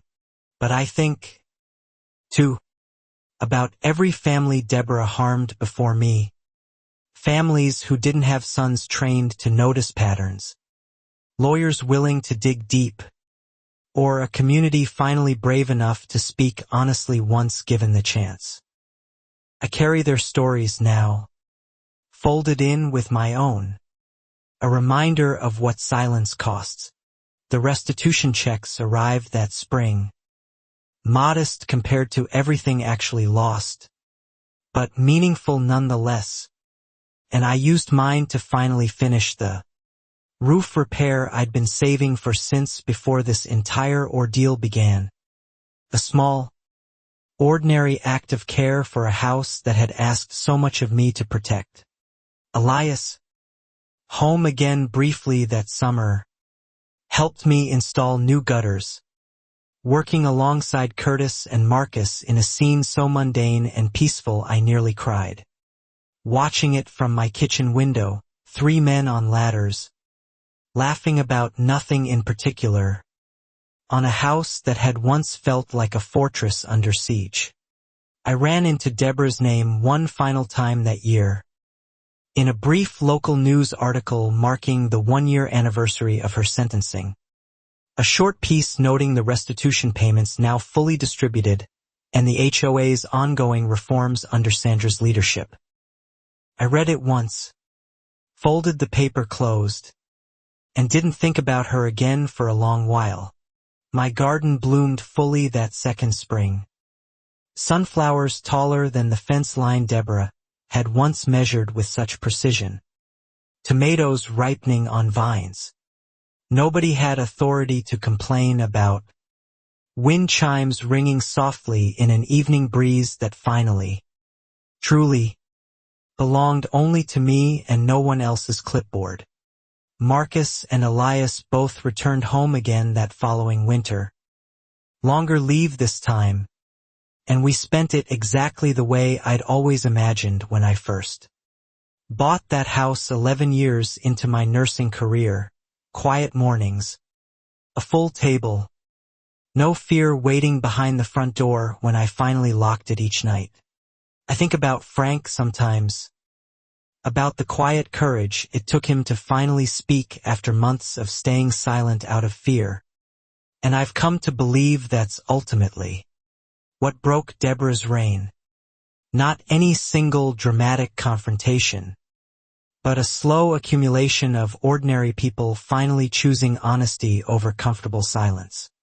Sandra's board passed a permanent bylaw that spring named informally, though never officially, in honor of what our neighborhood survived, a mandatory annual independent financial audit, published in full to every resident, ensuring no single person could ever again hold unchecked power over the community the way Deborah once had for 9 long years.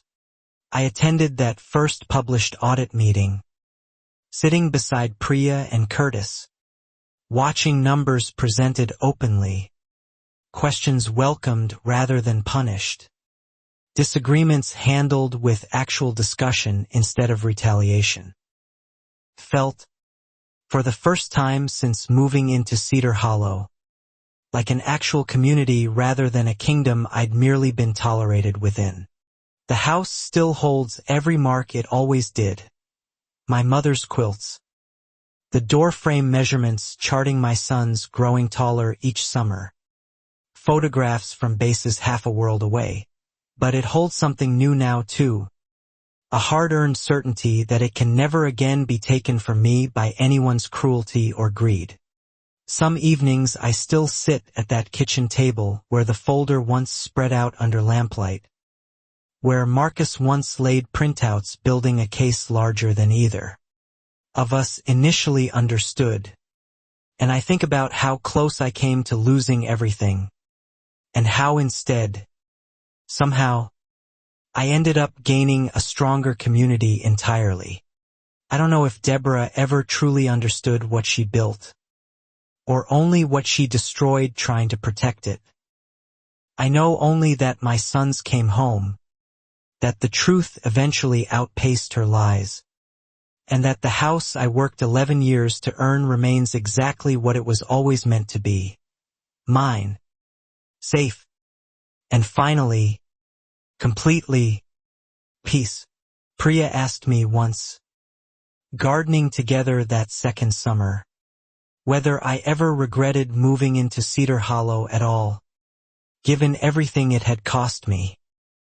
I told her no, without hesitation. This community, flawed and painful as parts of its history were, had also given me Curtis's friendship, Sandra's courage, and proof that truth eventually surfaces. Curtis's daughter, now old enough to help in our garden club, once asked me why the sunflowers grew so tall along my fence line specifically. I told her it was because nobody could tell me anymore how tall they were allowed to grow. And she laughed, not fully understanding yet, though I hope someday she will. The Alvarez family resettled 2 towns over after their own earlier ordeal. Sent a card that Christmas thanking me for pushing the investigation further than they'd ever felt safe pushing it alone. I kept that card in my kitchen drawer alongside the old manila envelope. 2 different kinds of evidence of what community survival actually looks like.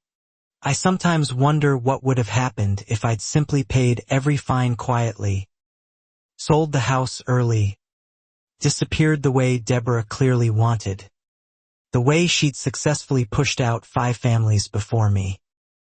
I think about the Chens, the Alvarez family, everyone who might never have found justice if I had. That thought settles something in me every time it surfaces. I didn't fight for the house alone.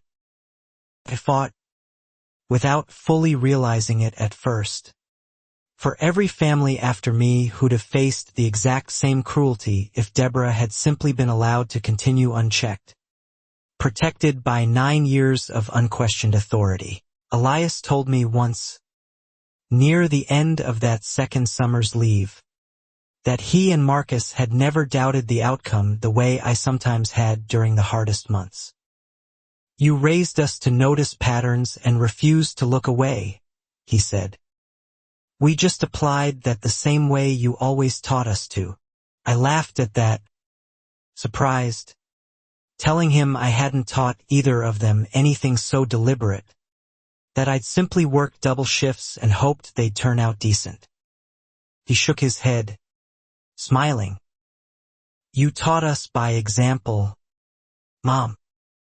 Every single day. Earn the favor when it mattered most. Marcus's next deployment took him further overseas than usual, and our calls grew less frequent again, though never as tense as they'd been during the worst months of Deborah's campaign against me. I found myself, during those quieter calls, actually able to talk about ordinary things, whether the garden, neighborhood gossip that no longer carried an edge of fear. Sandra's leadership brought other quiet changes too. A community fund established for residents facing genuine hardship, Unlike Deborah's predatory fines, offering actual assistance rather than punishment, a transparent complaint process requiring evidence before any notice could even be issued against a resident's property going forward. I joined that new complaint review committee myself that fall, volunteering my time partly out of a sense of obligation to the families who hadn't survived Deborah's reign intact, partly because I understood, better than almost anyone in Cedar Hollow, exactly how devastating unchecked authority could become when nobody thought to question it. Frank and I served on that committee together, an odd pairing given our history, but one that worked surprisingly well. He brought institutional memory of every mistake the old board had made. I brought the lived experience of exactly what those mistakes had cost a family trying simply to live peacefully in their own home. The second anniversary of my house purchase arrived quietly that spring. No fanfare. Just an ordinary Tuesday I nearly forgot until I found the old closing documents. While reorganizing my fireproof box, the same documents that had once nearly gotten me killed, now simply paperwork again, stripped of the danger they'd briefly carried. I read through them slowly that evening, the ownership history now fully a matter of public record thanks to the fraud investigation, and felt something settle in me that had been unsettled since the night Deborah climbed through my kitchen window. The house was simply mine now, its history fully known, nothing left hidden. Curtis hosted another neighborhood dinner that spring, smaller than the first, but warmer somehow, more settled, less like collective processing of trauma and more like genuine, ordinary community. I brought a quilt my mother had made, wrapping it around Priya's shoulders when the evening turned cool. The way neighbors are supposed to care for each other. I think, sitting at gatherings like that now, about how different Cedar Hollow feels from the neighborhood I first moved into, clipboard-wielding and suspicious, hostile toward anyone who didn't fit some narrow, prejudiced idea of who belonged there. It became, slowly, painfully, honestly, something closer to what a community should actually be. Elias's next visit home brought news of his own. He'd been accepted into a leadership training program that would keep him stateside for the following 2 years. Close enough to visit regularly. A change that filled me with a quiet, grateful relief I hadn't expected to feel this strongly after everything we'd survived together.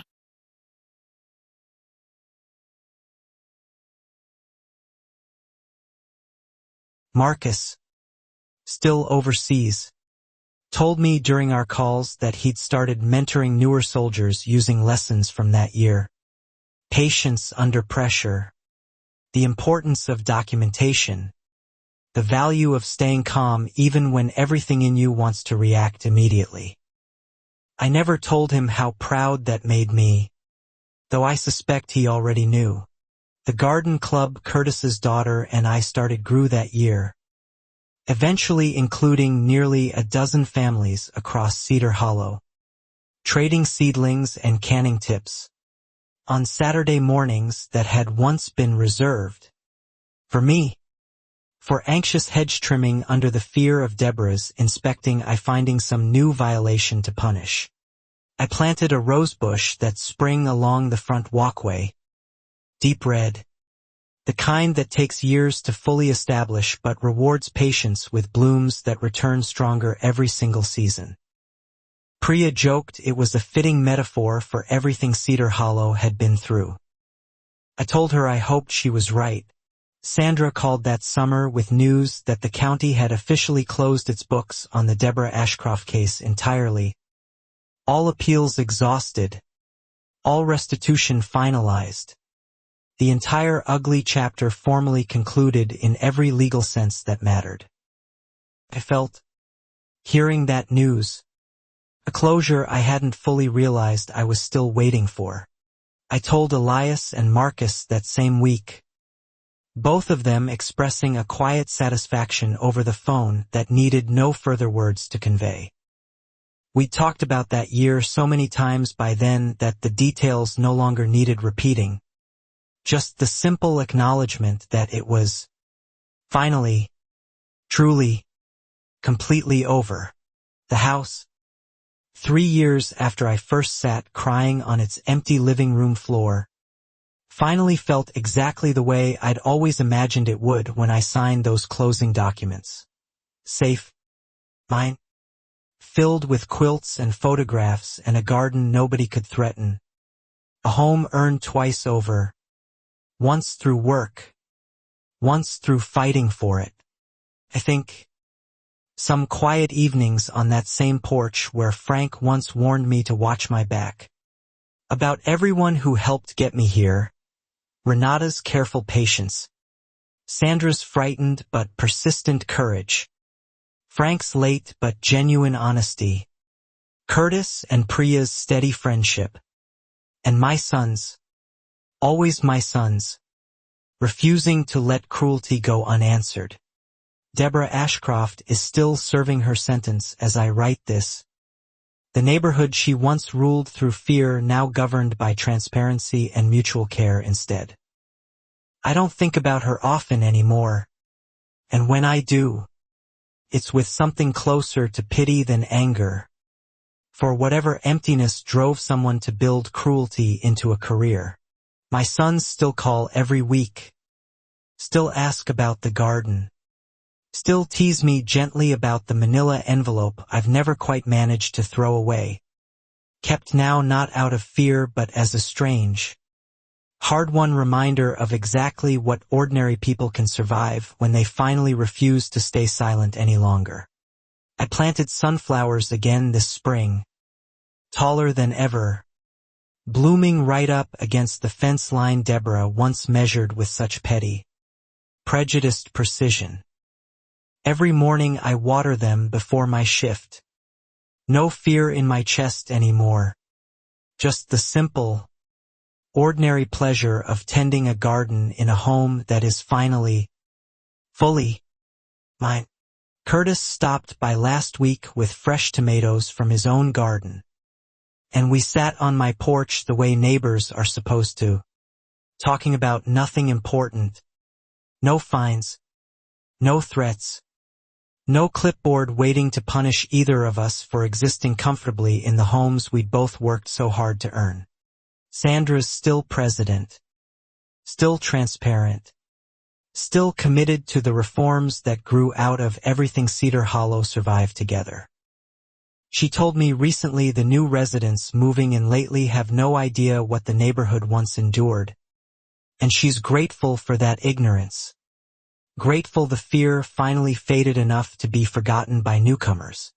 I disagree gently with her on that point.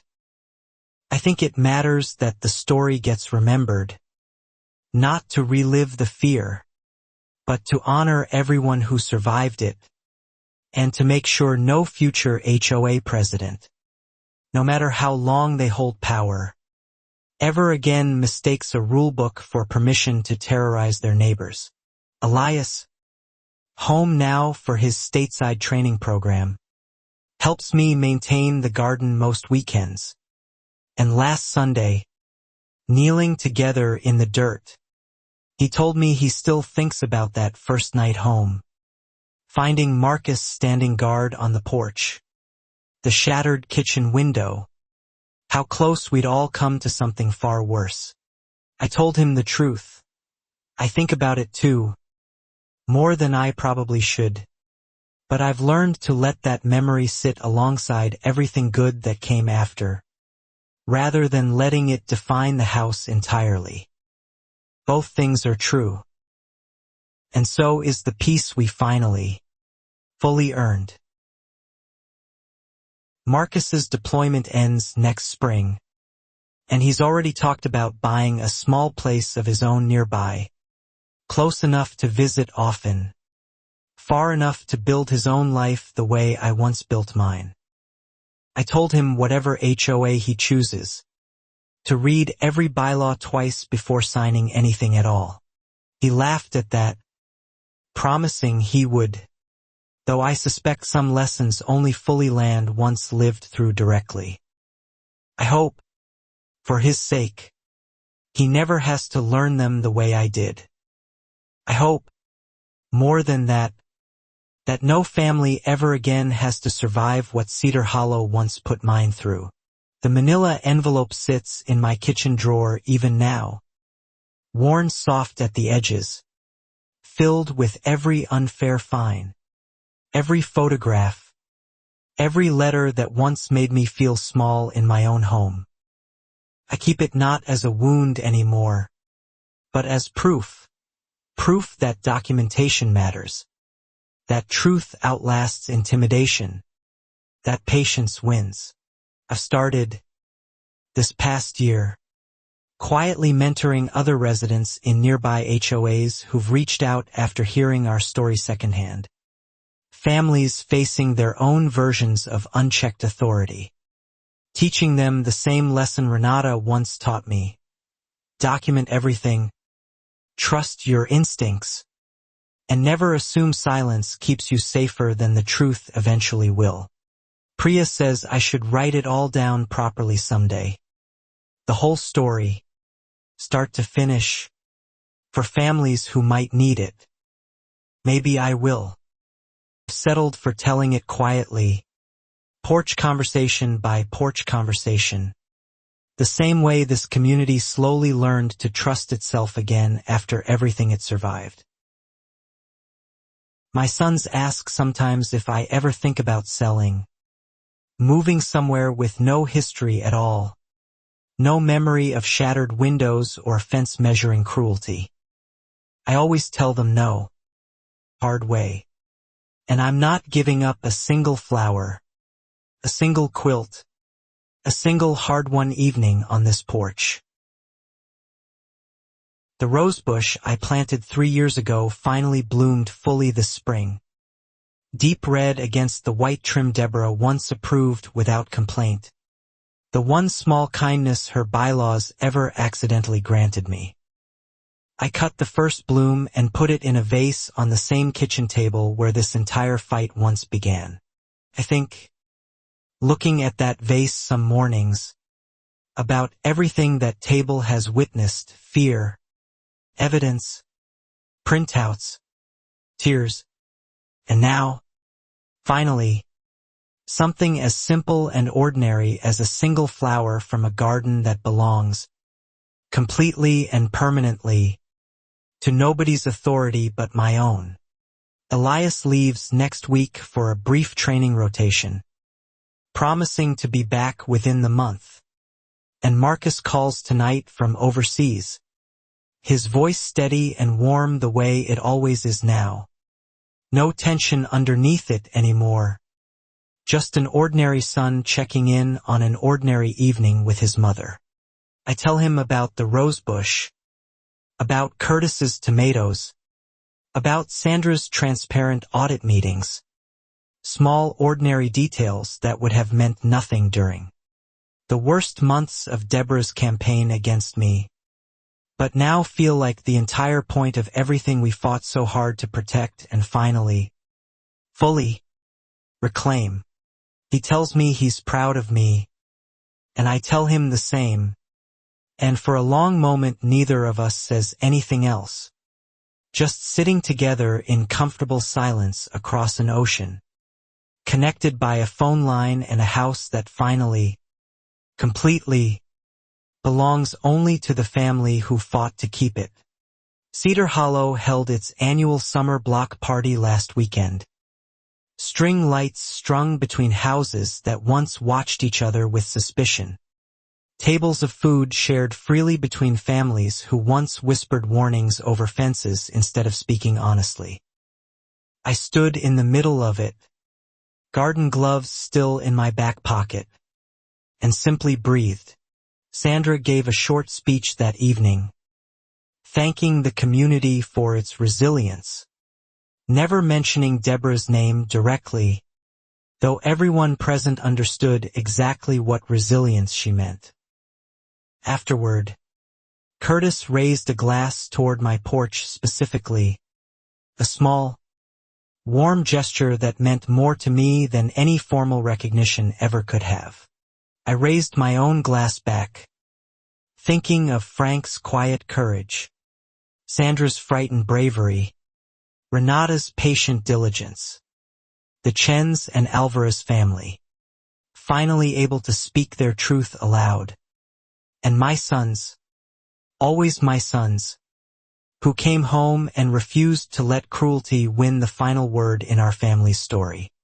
The restitution money, what remained of it after repairs and legal fees, went into a small college fund I started for Curtis's daughter, the same little girl who once asked why my sunflowers grew so tall. I told her family it felt right, planting something good from everything Deborah once tried to destroy. I still work double shifts sometimes at the hospital, still come home tired most evenings, still water the garden before the sun gets too hot most mornings. The rhythm of my life looks almost exactly the way it did before Deborah Ashcroft ever taped that first notice to my door about a mailbox's color. Almost exactly the same, except now, when I sit on my porch in the evenings watching the street settle into dusk, I feel something I didn't feel those first months in this house. A certainty, hard-earned and permanent, that nobody can measure my worth by a fence height or a wind chime ever again. My sons will come home again for the holidays this year, both of them together for the first time in months, and I've already started planning the same table. I've set every year since buying this house. My mother's quilts on the chairs, sunflowers still somehow blooming late into the season, a home fully, finally, ours. Deborah Ashcroft will still be serving her sentence when they arrive. 3 years down, 5 to go. The neighborhood she once ruled through fear now tending. Gardens and hosting dinners under lights she never approved and never could have stopped, no matter how many notices she once taped to how many doors. I think, some nights, about that very first line in my old folder, the mailbox complaint that started everything, and I almost laugh at how small it seems now, how absurd, that a woman's entire fraudulent empire nearly went unnoticed for years, all because nobody thought to question a clipboard and a confident smile. But someone did question it. Eventually. A folder in a kitchen drawer. 2 sons who refused to look away. A frightened board member who found her courage. A tired lawyer who believed the pattern mattered. A community that finally, painfully, chose truth over comfortable silence. And a house that stayed exactly where it belonged. I water my sunflowers every morning now, tall and unbothered by anyone's approval. And I think about every family who never got the chance to see their own gardens grow this freely. And I promise myself, every single day, to keep telling this story until every neighborhood learns the same hard lesson mine finally did. My name is Maya Whitfield. I raised 2 soldiers in a house a Karen tried to take from me through fear, fraud, and finally, desperation. She lost everything trying to keep her secrets buried. I kept my home, my garden, my sons, and the whole, undiminished truth of exactly what happened here.